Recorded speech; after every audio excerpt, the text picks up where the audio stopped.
പ്രിയപ്പെട്ട moms of Angeles അമ്മമാരെ, നമ്മുടെ കോഴ്സിന്റെ ഡേ 18ലേക്ക് സ്വാഗതം. കഴിഞ്ഞ ദിവസങ്ങളിൽ നമ്മൾ ബന്ധങ്ങളെ മെച്ചപ്പെടുത്താൻ പഠിച്ചു. ഇനി ആ ബന്ധങ്ങൾ വഷളാക്കാതിരിക്കാൻ നമ്മൾ ശ്രദ്ധിക്കേണ്ട ഏറ്റവും പ്രധാനപ്പെട്ട കാര്യമാണ് ഇന്ന് പഠിക്കുന്നത്. അതാണ് റെസ്പോൺസ് വേഴ്സസ് റിയാക്ഷൻ, ശാന്തമായ പ്രതികരണവും വികാരപ്രകടനവും. നമ്മുടെ കുട്ടികൾ വാശി പിടിക്കുമ്പോഴോ ഭർത്താവ് നമ്മുടെ ഇഷ്ടത്തിന് വിപരീതമായി എന്തെങ്കിലും പറയുമ്പോഴോ നമ്മുടെ ഉള്ളിൽ പെട്ടെന്ന് ദേഷ്യം വരും. ഈ ദേഷ്യം പുറത്തു വരുന്ന രീതി രണ്ടു തരത്തിലാകാം. ഒന്ന്, റിയാക്ഷൻ, വികാരപ്രകടനം. ചിന്തിക്കാതെ ഉടൻ തന്നെ ദേഷ്യം തീർക്കുക. ഉദാഹരണത്തിന്, ഉടൻ തന്നെ ദേഷ്യത്തോടെ അലറുക, കുറ്റപ്പെടുത്തുക. രണ്ട്, റെസ്പോൺസ്, ശാന്തമായ പ്രതികരണം. ഒരു നിമിഷം നിർത്തി ആലോചിച്ച ശേഷം ശാന്തമായി മറുപടി പറയുക. എന്തിനാണ് നമ്മൾ റിയാക്ട് ചെയ്യുന്നത്? ഒരു ഉദാഹരണം നോക്കാം. ഒരു വീട്ടിൽ തീ പിടിച്ചാൽ നമ്മൾ ആലോചിക്കാതെ ഉടൻ തന്നെ തീ കെടുത്താൻ ശ്രമിക്കില്ലേ? അതുപോലെ ദേഷ്യം വരുമ്പോൾ ഇതൊരു അപകടമാണ് എന്ന് നമ്മുടെ തലച്ചോറ് വിചാരിച്ച് നമ്മളെ കൊണ്ട് ആലോചിക്കാതെ സംസാരിപ്പിക്കുന്നു.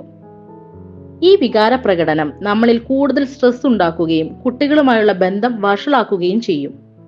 ഇനി മുതൽ നമ്മുടെ ലക്ഷ്യം തീയുടെ ശക്തി മനസ്സിലാക്കി ശാന്തമായി വെള്ളം ഒഴിച്ചു കെടുത്തുക എന്നതാണ്. അതാണ് റെസ്പോൺസ്. ഇന്നത്തെ ടെക്നിക് പോസ് പ്രാക്ടീസ്. ഈ റിയാക്ഷനും റെസ്പോൺസും തമ്മിലുള്ള ചെറിയൊരു വിടവാണ് നമ്മൾ ഇന്ന് പഠിക്കുന്നത്. അതാണ് പോസ് പ്രാക്ടീസ്. ഇതിനെ നമുക്കൊരു ബ്രേക്കിംഗ് സിസ്റ്റം പോലെ സങ്കല്പിക്കാം. വണ്ടി ഓടിക്കുമ്പോൾ അപകടം ഒഴിവാക്കാൻ നമ്മൾ ബ്രേക്ക് ചവിട്ടില്ലേ? അതുപോലെ ദേഷ്യം വരുമ്പോൾ നമ്മുടെ സംസാരത്തിന് ഒരു ബ്രേക്ക് നൽകുക.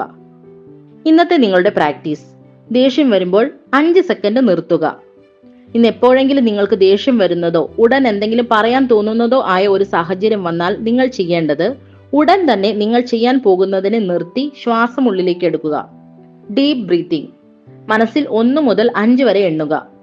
ഈ 5 സെക്കൻഡ് സമയം നിങ്ങളുടെ തലച്ചോറിന് ശാന്തമായി ചിന്തിക്കാൻ അവസരം നൽകും. അതിനുശേഷം മാത്രം ശാന്തമായ വാക്കുകൾ ഉപയോഗിച്ച് പ്രതികരിക്കുക. ഉദാഹരണത്തിന്, ഞാൻ ഇപ്പോൾ ദേഷ്യത്തിലാണ്, നമുക്ക് 5 മിനിറ്റ് കഴിഞ്ഞിട്ട് സംസാരിക്കാം. ഈ 5 സെക്കൻഡ് നിങ്ങളുടെ വാക്കുകളെയും വികാര പ്രകടനങ്ങളെയും ജീവിതത്തിലെ ആകർഷണങ്ങളെയും മാറ്റിമറിക്കാൻ കഴിവുള്ളതാണ്. ഓർക്കുക, നമ്മുടെ ജീവിതത്തിലെ ഏറ്റവും നല്ല തീരുമാനങ്ങൾ എടുക്കുന്നത് ശാന്തമായി ഇരിക്കുമ്പോൾ മാത്രമാണ്. നിങ്ങളുടെ വികാരങ്ങളെ നിങ്ങൾ നിയന്ത്രിക്കുക. വികാരങ്ങൾ നിങ്ങളെ നിയന്ത്രിക്കാൻ അനുവദിക്കരുത്. നിങ്ങൾ ഇന്ന് ഈ പോസ് പ്രാക്ടീസ് ഉപയോഗിച്ചോ അതുവഴി ഒരു ദേഷ്യം ഒഴിവാക്കിയോ എന്ന കാര്യം കമന്റിലൂടെ അറിയിക്കണേ. ഇനി അടുത്ത ക്ലാസ്സിൽ കാണാം. അതുവരെ ശാന്തതയോടെയും കരുത്തോടെയും ഇരിക്കുക. Thank you.